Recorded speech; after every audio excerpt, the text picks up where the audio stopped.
যে আমি সতর্ক করিনি, আমি আপনাদের সতর্ক করে দিচ্ছি।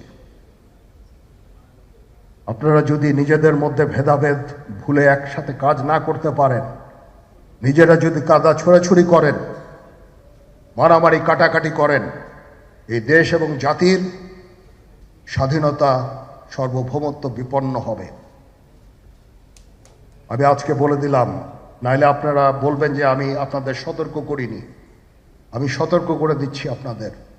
আমার অন্য কোনো আকাঙ্ক্ষা নাই, আমার একটাই আকাঙ্ক্ষা, দেশ এবং জাতিটাকে একটা সুন্দর জায়গায় রেখে ছুটি করা।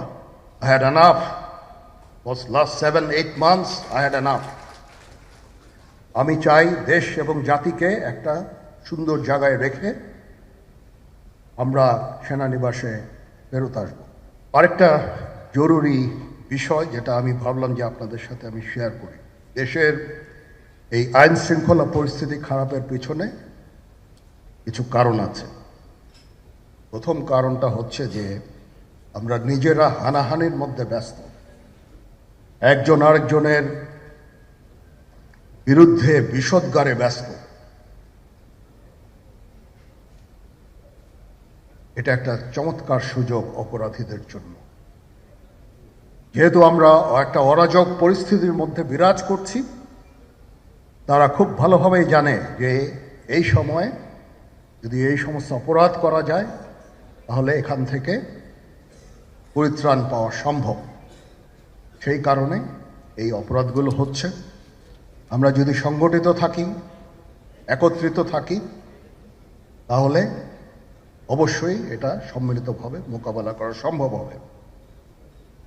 Police, RAB, BGB, DGFI, NSI এগুলো দেশের জন্য অত্যন্ত গুরুত্বপূর্ণ কাজ করেছে অতীতে। খারাপ কাজের সাথে অসংখ্য ভালো কাজ করেছে। আজকে যে দেশের স্থিতিশীলতা, দেশটাকে যে এত বছর স্থিতিশীল রাখা হয়েছে, এটার কারণ হচ্ছে এই সশস্ত্র বাহিনীর বহু সেনা সদস্য, সিভিলিয়ান সবাই মিলে এই অর্গানাইজেশনগুলোকে, অসামরিক সামরিক সবাই মিলে এই অর্গানাইজেশনগুলোকে এফেক্টিভ রেখেছে।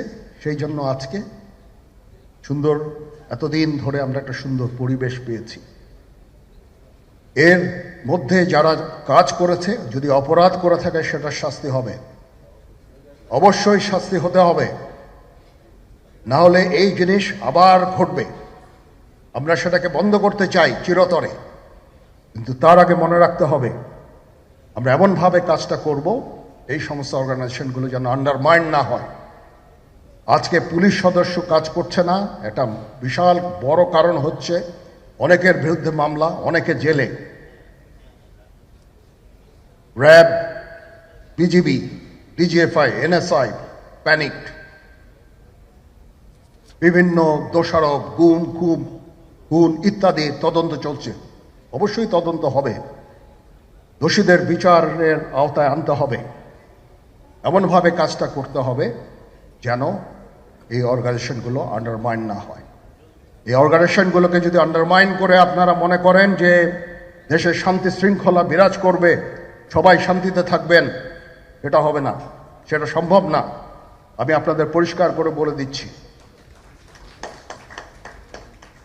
এই দেশের শান্তি শৃঙ্খলা রক্ষার দায়িত্ব খালি সেনাবাহিনীর না। 2 লক্ষ পুলিশ আছে, বিজিবি আছে, র্যাব আছে, আনসার বিডিপি আছে, আমার আছে হচ্ছে 30,000 সৈন্য। এদেরকে আমি এই যে একটা বিরাট ভয়েড, আমি এই 30,000 সৈন্য দিয়ে আমি কিভাবে এটা পূরণ করব? 30,000 থাকে, আবার 30,000 চলে যায় ক্যান্টনমেন্টে, আরো 30,000 আসে। এটা দিয়ে আমরা দিন রাত আমরা চেষ্টা করে যাচ্ছি।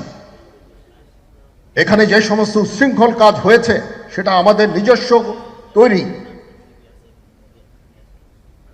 এটা আমাদের নিজস্ব ম্যানুফ্যাকচার, আমরা নিজস্ব এইগুলো তৈরি করেছি। এই বিপরীতমুখী কাজ করলে এসে কখনো শান্তি শৃঙ্খলা আসবে না।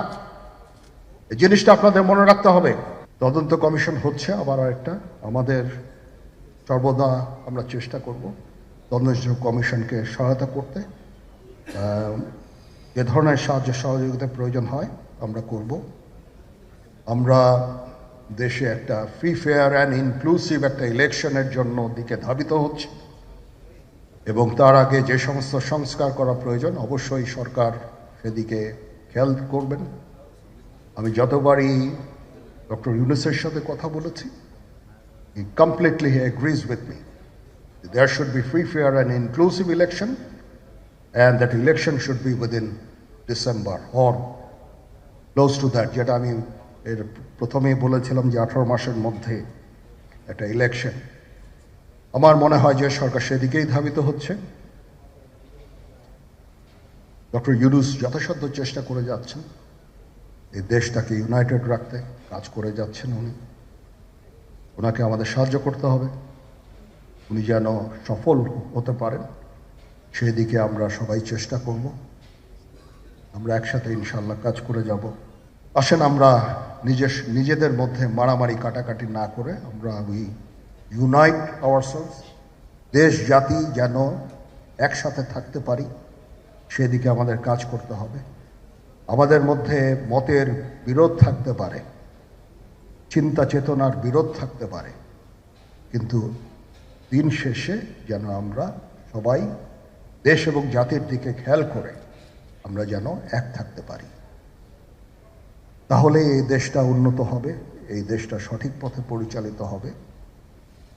না হলে আমরা আরো সমস্যার মধ্যে পড়তে যাব।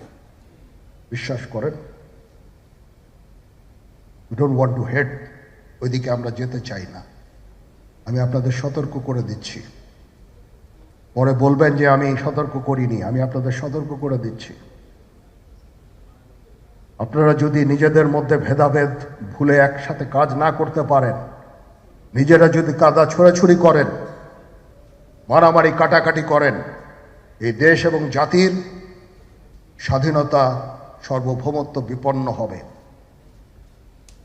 আমি আজকে বলে দিলাম, নাইলে আপনারা বলবেন যে আমি আপনাদের সতর্ক করিনি।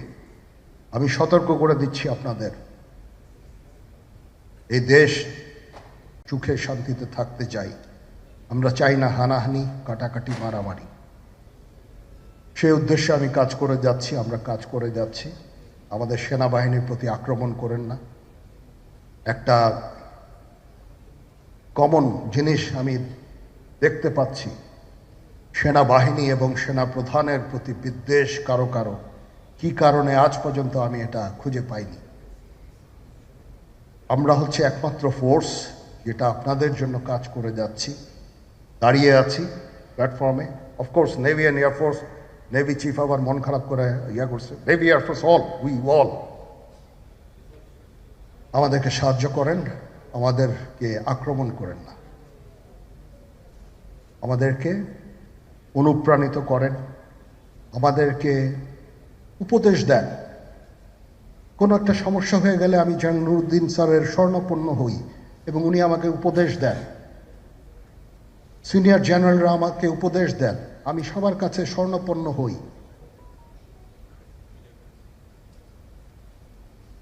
আমাদের প্রতি আক্রমণ করেন না, উপদেশ দেন। আমরা অবশ্যই ভালো উপদেশ গ্রহণ করব। আমরা একসাথে থাকতে চাই এবং দেশ এবং জাতিকে এগিয়ে নিয়ে যেতে চাই।